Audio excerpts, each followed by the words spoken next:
Hey guys, it's Jolene from Smith's Nature Friendly Farms. We are hanging out in the greenhouse today, and today I'm going to show you guys how we make sweet potato slips. Alright, when I first started gardening, one of the things that I thought was immensely confusing was what the heck is a sweet potato slip? So when they talk about slips for plants as a tool for growing, I had really no clue what they were, and they actually are incredibly simple to create once you understand them. So I'm going to show you basically a 3-step process in creating your own sweet potato plants. Let's get started. Alright, the first thing we want to start out with is an actual sweet potato. Now you can use the sweet potato from the grocery store.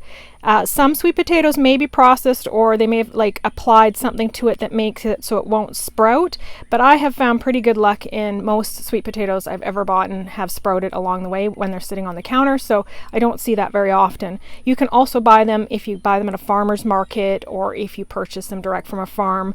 You're more than likely they are going to be able to sprout. And you can see this guy actually has already started to sprout. It's actually dying to get started to help us create our slips. So this first part is so super simple. All we need is a small bit of water in a cup, and we're going to put in our sweet potato.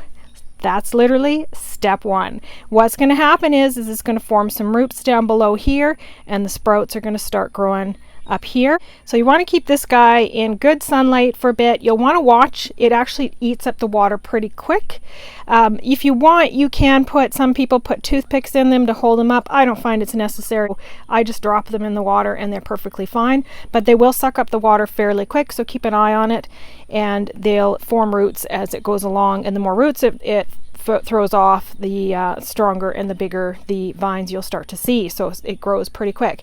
You can actually keep them in this water, in this state, keeping sprouts for a long time. I had one going last year, I think almost a full year, and then it started to look a little bit meh. So keep it in the cup for as long as you want. If you want to try and create them for the next season, keep it in there, and just make sure you're keeping enough water in there until eventually your sweet potato is, too mushy or too rotty that it doesn't look like it's working anymore. All right, so we have let them go, and probably let them go even a little bit too long. They're looking great. It doesn't really matter though. So we are now actually ready for our step 2, which is to make our slips. So we're going to cut off these guys, the vine that's been created in the sweet potato, and we're going to put these guys in water. So I'm going to show you how, trying to hold the camera in one hand. So I'm just going to snip that off. And now I have what is going to be my slip.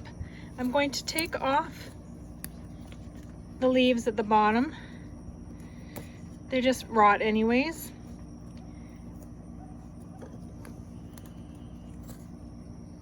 And now I've got a clean stem.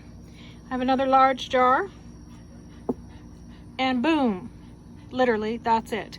So what's going to happen now is this vine is going to produce roots, and that literally will become the future of a sweet potato. So we're going to leave that in here. I'm going to do the same step to all of these. I'm going to cut them all off, take off the bottom stems, and then plunk them into here.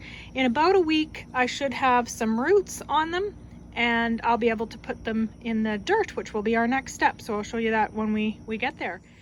All right, guys, we have our sweet potato vine slips all ready. So it took about 3 days. It was really quick for roots to appear. You can see they have super healthy roots. Did not take long at all. All that is in the jar is just water, and that's how simple it is. So now the last and final step is simply putting them into the ground, and that's all I'm going to do.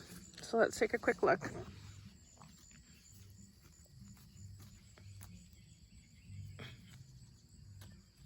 Pull that weed out.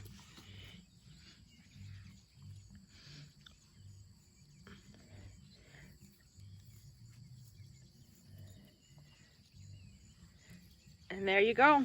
And that should take off. It will vine everywhere and take over.